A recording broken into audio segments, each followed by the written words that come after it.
everybody, it's Amy here. I'm a mindset coach and yoga teacher. I'm really super passionate about helping people improve their lives and reach their full potential. And today I want to talk about how you can improve your thinking, specifically around decision making. So many people get really stuck and paralyzed when it comes to making decisions, or they simply avoid them because it's too overwhelming.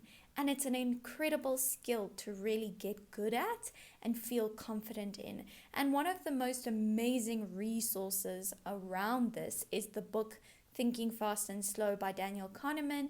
It's really good, but it can feel quite complicated. So I'm here to simplify it, make it digestible for you so that you can use it and implement it in your life right after this video. The main thing that Daniel Kahneman tries to get across in his book is that we have two systems of thinking.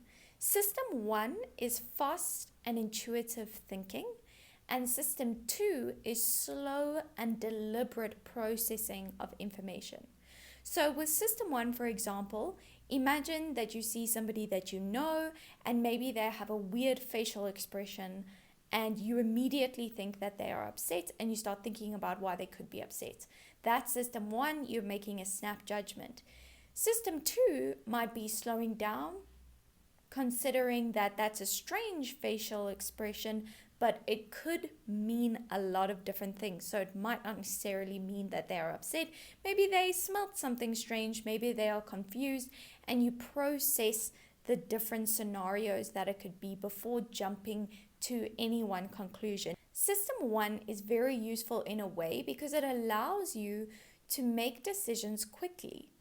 And this can be useful sometimes, okay? If there's a lion coming at us, we don't need to stop and consider all the scenarios. We just need to make the decision to run. But we don't face so many real lions in our day, and yet we perceive it as such. And we use system 1 thinking simply because it's easier. It's like a shortcut. Whereas system 2 thinking leads to much better outcomes. So the key is to rely on your system 2 thinking more than your system 1 thinking.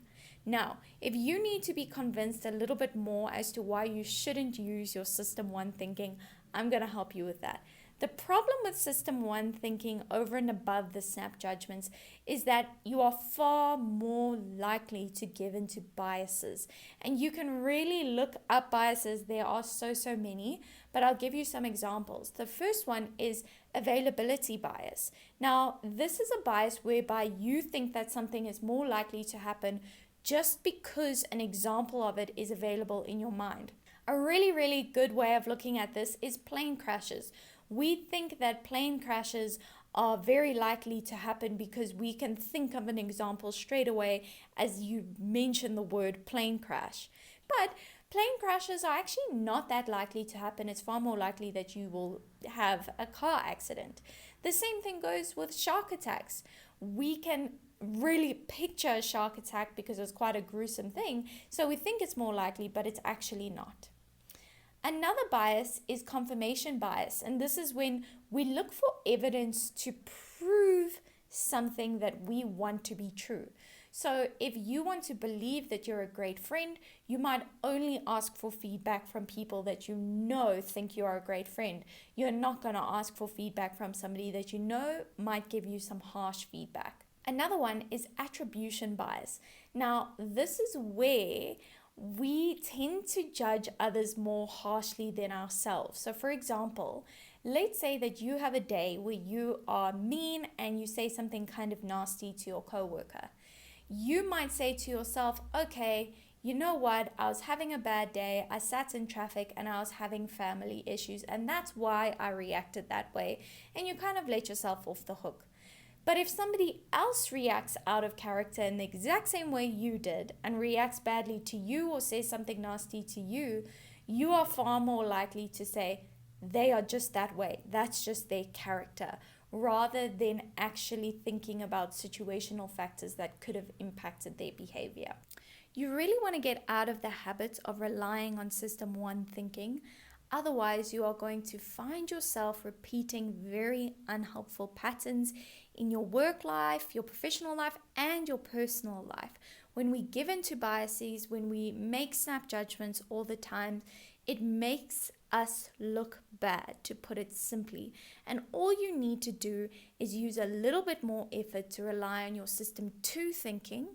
That will really, really have so many positive benefits. At this point, you might be thinking, okay, that's great, but how do I rely on my system 2 thinking more? Here are 3 tips that you can try out. The first one is just to pause a little bit more. When you feel yourself wanting to rush and make a snap judgment, pause and ask yourself, what actual evidence do I have for this? Why am I reacting this way? Is this really true? Is there something else I could ask or find out? It's especially important to actually have this moment of pause before you make decisions, because once you make a decision and it's based on information that's actually quite bad and it's based on biases rather than facts, then it's hard to come back from that. So especially invite a moment of pause when you need to make decisions. Tip number 2 is to ask for more perspectives. Biases and snap judgments are really subjective, which means when you ask somebody else for their opinion or their thoughts on a situation that you're dealing with, it's very unlikely that they'll come up with the same exact bias or same exact snap judgment as you. And the more people you ask, the more perspectives that you get, the more likely you'll get a well-rounded view of something. And again, before you make decisions, before you take steps forward, invite outside perspectives, because that's going to help you make a more informed decision.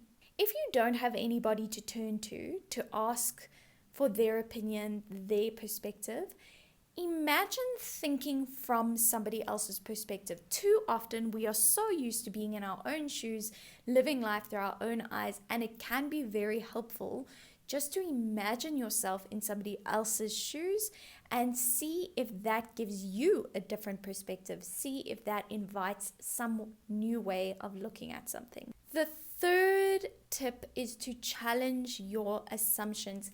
Anytime you feel an assumption rising to the surface, a statement that is not a fact, challenge it. Ask yourself why you think that. Ask yourself where it came from. Ask yourself if there are any counter arguments. Get into the habit of not just allowing yourself to run wild with your own assumptions, but be very good at challenging them. Because even if you have evidence for it, well, that's great, because then you'll be able to stand up for it a little bit better. But more often than not, when we challenge our own assumptions, we can see the holes in them before somebody else does. So it makes us a lot more of an objective, balanced person in our relationships and professional relationships even. Thank you so much, everybody, for watching this video. Just to recap, I explained how you can think a little bit more clearly, objectively, and in a balanced way by looking at Daniel Kahneman's system 1 and 2 thinking. Don't forget, my main message here is to rely more on slow, deliberate processing.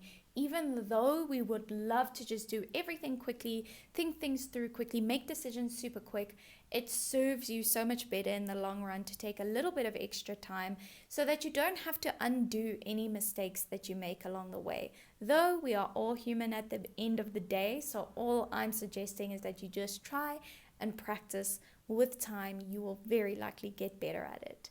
Thank you so much again. Please don't forget to like this video and subscribe. Leave a comment down below if anything really stood out to you. Share this video if you think somebody else would find it useful, and I'll see you next time.